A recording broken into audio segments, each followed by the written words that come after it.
My name is Clark Bogani, and this is a speech for my communication class.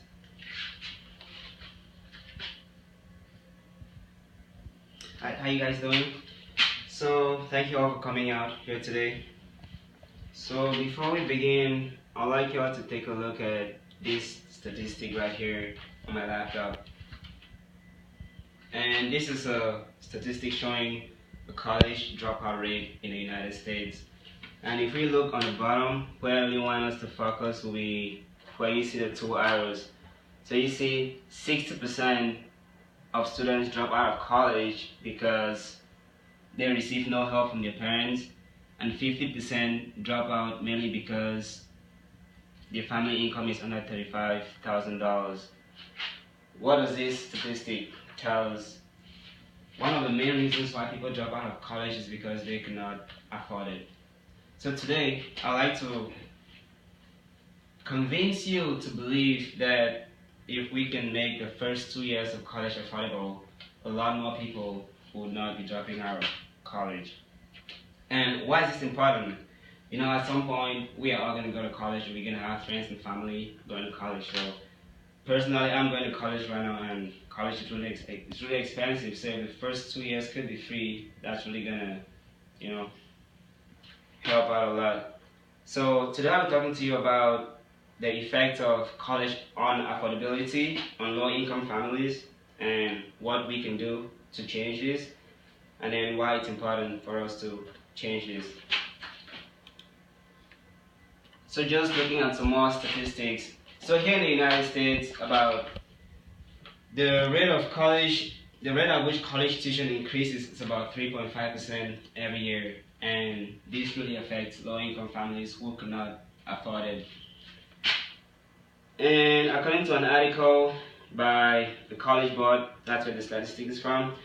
According to another article from the Department of Education, low-income families are affected the most because, high-income families, they end up going to the high-end schools, and low-income families, they just don't fit in because they don't get enough financial support. So you might be asking yourself, why do low-income families fail to thrive in college? So according to an article by Sarah Goldrick, who is a professor at the University in Wisconsin-Madison, she said, first of all, low-income families don't get the support they need from their families. Their families are so busy trying to meet the basic needs in life that they don't get the time to train their kids up for college or get them ready. So they just don't get that support. Secondly, when low-income families go into college, like those who even attempt to go into college, when they start off, they end up dropping out because they cannot afford it. And college is so expensive, so they have all this debt, so you end up with no degree, but a lot of debt. You just have a lot of really angry people around America who cannot afford school. Moving on, and that's just a graphical representation of everything I've talked about, how college increases every year and how it keeps increasing. Okay, so now this is the most important part of this speech. So we've heard about all the sad things, low-income families not being able to thrive in college. The question now is, what can we do to change this? You're probably asking, like, why am I telling you guys all this? Like, what can we do to make a difference? So there's a plan proposed by Sarah Goldrick, which I mentioned before.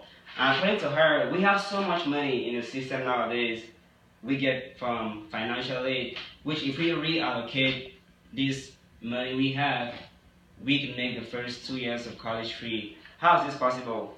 Consider, for example, a student who comes from a low-income family who goes to a community college. They get financial aid. And you have a really wealthy kid who goes to a fancy university. Guess what? They get the same amount of financial aid.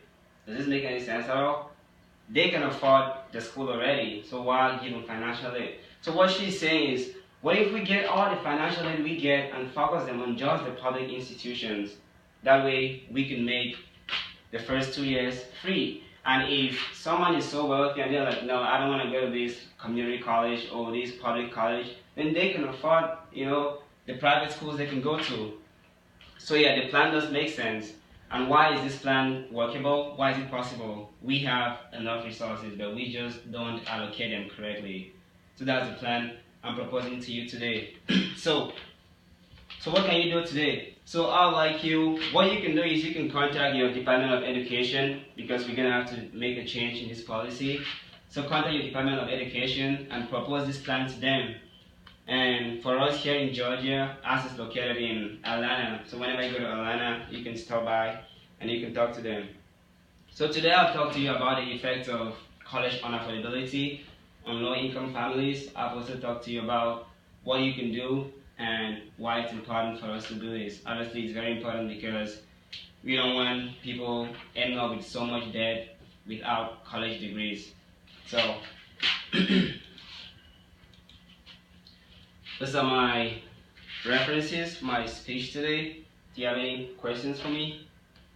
No. Thank you so much.